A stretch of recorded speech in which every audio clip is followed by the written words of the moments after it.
Hello, epic viewers from around the multiverse. Prepare to indulge in experiencing sheer bliss, because today another riveting captivating stellar unboxing video is about to be brought to fruition. What item will I be unboxing? What item will I be opening? Without further delay, without further procrastination, allow me to elicit the box. What item is encompassed inside this hefty, tangible, bulky box? Let's find out. The nifty box is dilapidated. It's decimated. It's on the cusp of disintegration. Perhaps I'm exaggerating. It's not preordained to disintegrate anytime soon, but it eventually will, as will all tangible objects. Let's move on. So, what item did I prompt? What item did I draw forth? What video game is this? This video game is known by the moniker of Pokken Tournament. Is it a paradigm of perfection? Is it the epitome of resounding perfection? Is it the embodiment of resounding perfection? Let's find out. That's subjective. That's for you to determine. You could assess this game's merits down in the nitty-gritty details to determine whether or not it warrants a premium price. What do I think was my humble opinion? Was my objective opinion? Well, since I'm an avid, devout Pokemon fan, I have a proclivity to buy Pokemon merchandise, therefore I was inclined to buy Pokken Tournament for the Wii U. I'd likely relish the game. I love to revel in playing Pokemon games. Pokemon games have nostalgic value. This game is a fighting game. You're pitted up against various other Pokemon in the fray of battle. Will I prevail? Will I succumb to defeat? Who knows? The future is an enigma. Here's the cover art. Here's the back of the cover art. There are a myriad of Pokemon integrated on the cover art. Do these aesthetics entice me to want to play the game? Of course they do. They embellish the game. Everything is psychological. Everything is cognizant. I'm relegated to the parameters of my own consciousness. I cannot perceive anything outside the scope of my five senses. So, because I'm a visual creature, these visual aesthetics, well, let me revamp that. Because I'm a visual mammal, because I'm a visual sentient being, these aesthetics appease me. They appeal to my niche interests. I love art. I love visual aids. Now, why was I incentivized to pre-order the game? At the time, I procured an Amazon Prime membership. It expired, so my free trial is perpetually over. Nonetheless, I was able to obtain the game for under $52. Having an Amazon Prime membership confers to you a 20% discount, so why not capitalize upon the opportunity? Why not avail yourself of the opportunity? Why not buy the game for $52 when everyone else is paying $65? Or you could defer the purchasing decision and procure the game in the pending future when the price plunges. However, there's no guarantee that the price will plunge rapidly. You may have to wait years for the price to plummet or slump. So let's move on. Let's just open the video game case. Here it is one more time. I'm flaunting the case in front of the camera. You can view all the facets of the case for yourself. Alrighty. And you can experience the joy of unboxing the game vicariously through me. How exciting, right? How engrossing, how enthralling, how stimulating. Alrighty, so what do we have? We have a disc. Is it in mint condition? Is it marred with scratches? Is it unscathed? Is it plagued or tainted with scuffs? Let's find out. It appears to be intact. The integrity of the disc has not been compromised. I can see my own reflection. I look like Drek. So here's the disc. This is what I paid roughly $52. This is what I paid roughly $52 for. It's preordained to disintegrate. It's comprised of a myriad of particles. Particles are fluctuations of energy vibrating at extremely slow frequencies. Therefore, the disk will eventually succumb to disintegration in the pending future, as this matter is waiting to be liberated. But matter is a consolidated form of energy, so I cannot see it at the atomic level, but if you could see this at the atomic level, you would see that this is just energy and not matter.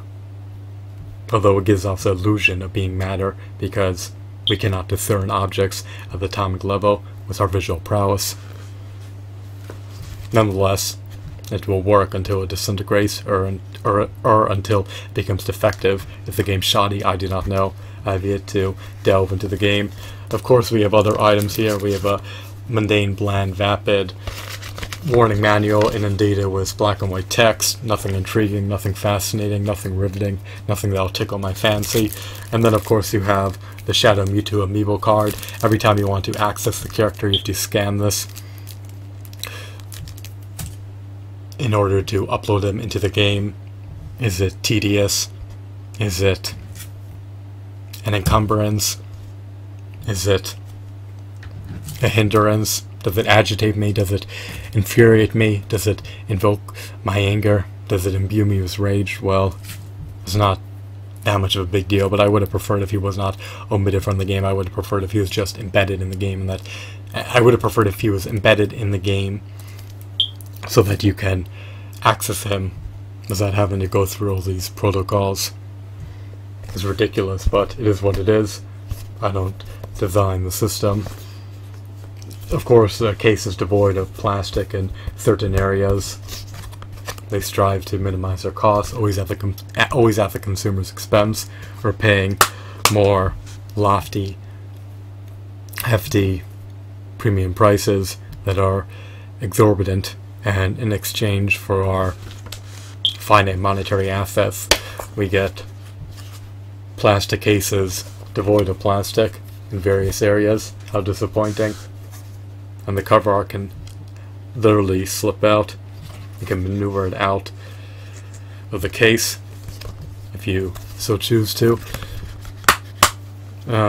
What else? So the game apparently has a roster of roughly 18 to 21 fighters.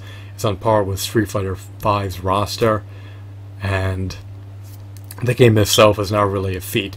Of course, it presents an unprecedented concept. You had Pokemon fan-made games for the PC that you could play, but they don't have as much depth, and they don't have as many intricacies, and they don't have as many novelties as Pokken Tournament. This game may be shallow and diluted and vapid in the context of content, but if its gameplay is streamlined and stellar, then what more do you want? Now, unfortunately, I do not believe it has a CPU versus CPU watch mode. That's a letdown. There's nothing they could really do to rectify that unless they add it later via DLC, but I doubt that will transpire. So, what else? The game has roughly 18 to 21 characters, is relatively disappointing. Dragon Ball Z Budokai Tenkaichi 3 was released amid the early 2000s, either in 2007 or 2008.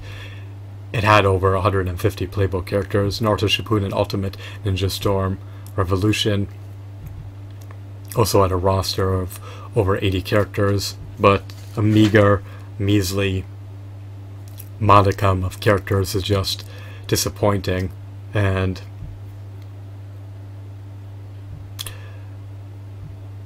Namco Bandai did not meet my expectations in that context. I would have preferred if the character roster was prodigious and had at least 1/20th of all the Pokemon characters.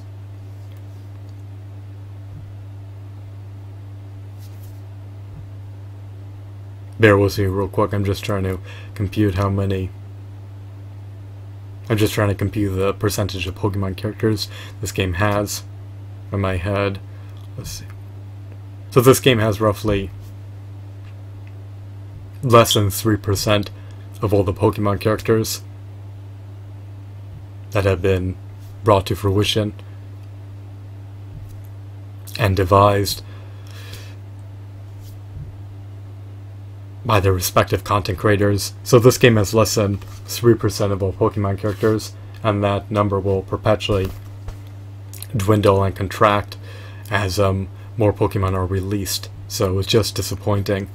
But at least you can play this game online. Hopefully there's not latency issues. Hopefully this game doesn't have an abysmal netcode. If it does, there's nothing I can do to rectify that. Hopefully they'll release patches to remedy issues and remove impurities that stifle and encumber gameplay. What else? The matches are randomized. I don't think you can set your opponents that you want to be pitted up against. Nonetheless, despite its salient shortcomings, at least it has merit in the context that you can finally play a Pokemon fighting game on the consoles that's not Super Smash Bros. For Wii U or Super Smash Bros. Melee. You could really dabble into a uncanny, novel, unprecedented experience. And it's strange that the type weaknesses are not factored in, but I do love the fact that each character has disparate attributes and disparate techniques and is truly unique, because with most fighting games you have characters that are homogeneous to one another, but with this game apparently each character is truly exquisite and novel, to say the least. So I'd rather have less characters that are not carbon copies of each other, that are not doppelgangers of each other, that are not practically homogeneous to one another, than have a bevy of characters that are akin to one another in nearly every facet, but have different color palettes. So it is what it is. But I'll likely relish the game. I'm gratified, I'm buoyant, I'm jubilant. I have no major qualms about this purchase and decision. Hopefully I can take solace in my purchase and decision.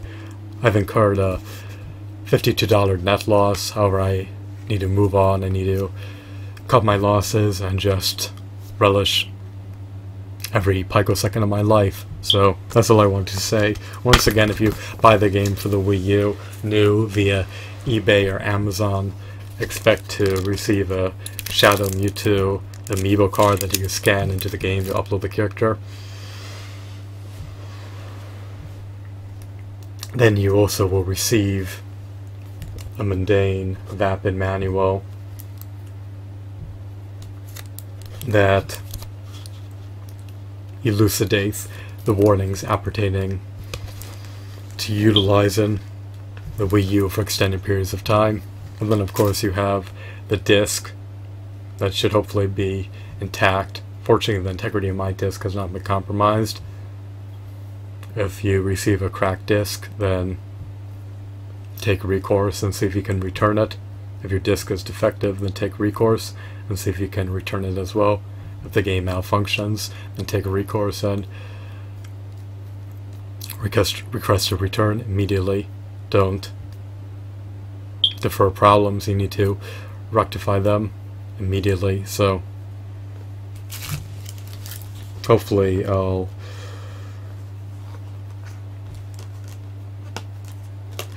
indulge in an amazing, unprecedented,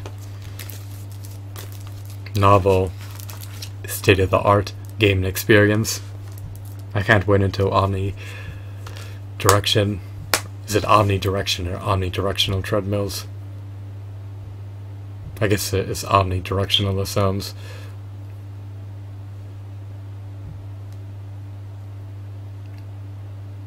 less erroneous, but I can't wait until omnidirectional treadmills are released so that I can have a more dynamic game experience. But until then, the Wii U tablet controller will suffice.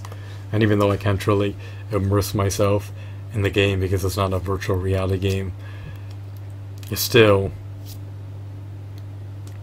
has merit nonetheless, and Namco Bandai deserves their accolades for developing a new intellectual property. So that's everything I wanted to divulge for my vocal folds. That's everything I wanted to spew for my vocal folds. I hope that you deemed this video to be enthralling and insightful.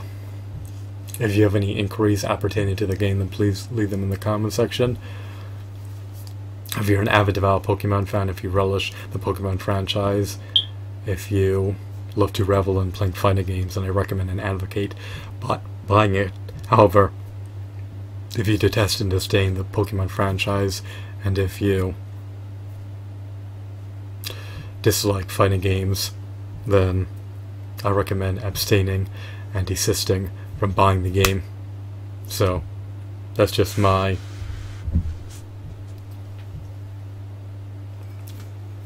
subjective recommendation.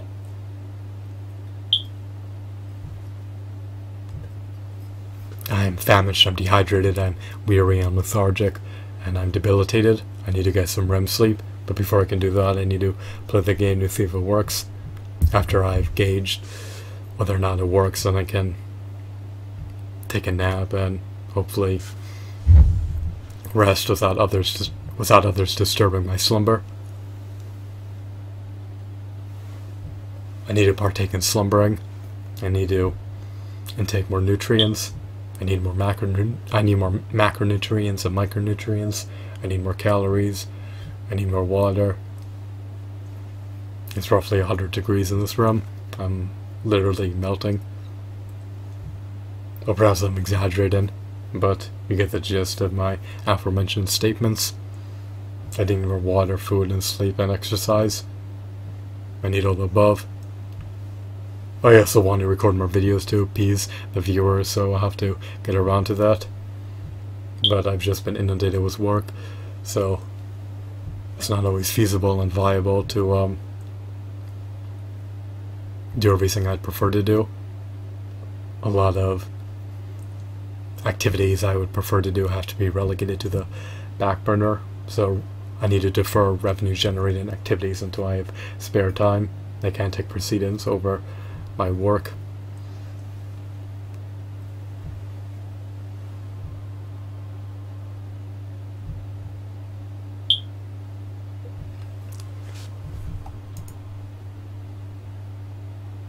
I'm curious if you eulogize a game. I'm curious if you eulogize a game.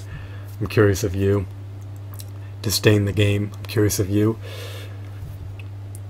relished every facet of the game. I'm curious if you love the game's mechanics, or if you think they're in dire need of needing to be revamped. Just let me know. Please feel free to divulge your sentiments via the comment section beneath this video. Hopefully the game is not egregious, hopefully it's not abysmal, hopefully it's not appalling, hopefully it's not disgraceful, hopefully it doesn't sully the reputation of Namco Bandai. I hope that they can be around in the pending future to churn out more robust, stellar, novel, intricate, unprecedented, state-of-the-art, unique, uncanny video games. Why do I say this game is strange? Why is it peculiar? Well, what other game do you know that was released where Pikachu can stand toe-to-toe with Mega Evolved Pokemon? I know he can in Super Smash Bros. For Wii U, but other than that, in the context of Pokemon X and Y, he would get decimated and bludgeoned and thrashed and beaten to a bloody pulp if he was pitted against a Mega Evolved Charizard or a Mega Evolved Gengar. So I'm glad that I could play as Charizard and Machamp and Gengar and Lucario, as well as a slew of other Pokemon that have nostalgic value. Pokemon has intrinsic value and extrinsic value. Why do I say that? The franchise is a multi-billion-dollar franchise, and it appeases me, so the value it offers is truly ineffable, because it's nostalgic, and it's just part of my life.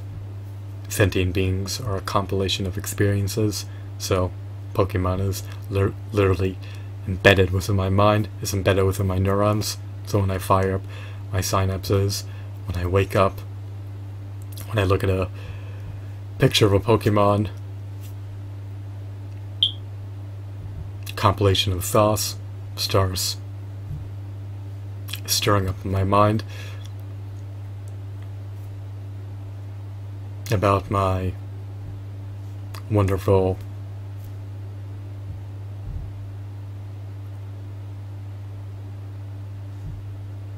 gratifying experiences with the franchise. I love the Pokemon Tommy figurines, I love the Pokemon video games, I love the books.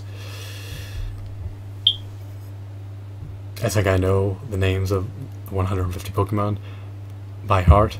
The first, I think I know, let me revamp that, I think I know the monikers of the 150 original Pokemon by heart. I don't know the monikers of the Pokemon in the subsequent generations. I know some of them, their monikers, but not all.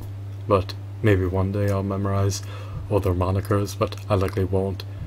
I mean, memorizing all their monikers has no pragmatic value. Plus my content typically doesn't appertain to Pokemon, so it further deters me to want to learn all their names. The names are so awkward and irrelevant and out of context that, well, let me just revamp that one final time. I'm used to writing. I typically desist from speaking. I scarcely speak. The names are so awkward, uncanny, and out of context. Since they're so peculiar and bizarre and strange, they're more arduous to memorize than common names that are prevalent throughout society. Pokemon is not ubiquitous. It is not permeated through every aspect of society, metaphorically speaking. Or maybe I should revamp that one final time. I guess you could say, metaphorically speaking, it hasn't penetrated through every facet of society. I mean, Pokemon is a niche market, it's a multi-billion franchise, but it's not a mainstream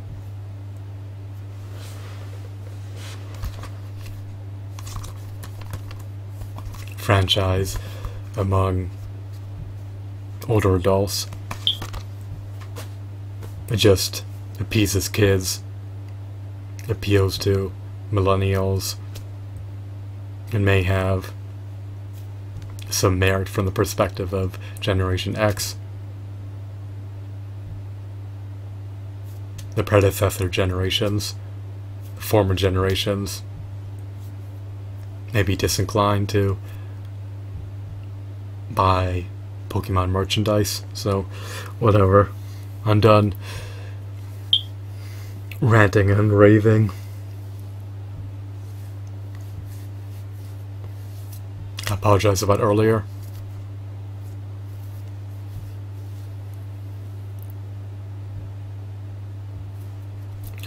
I hope that you deemed this video to be meritorious and stupendous. Have a wonderful, marvelous day. Goodbye.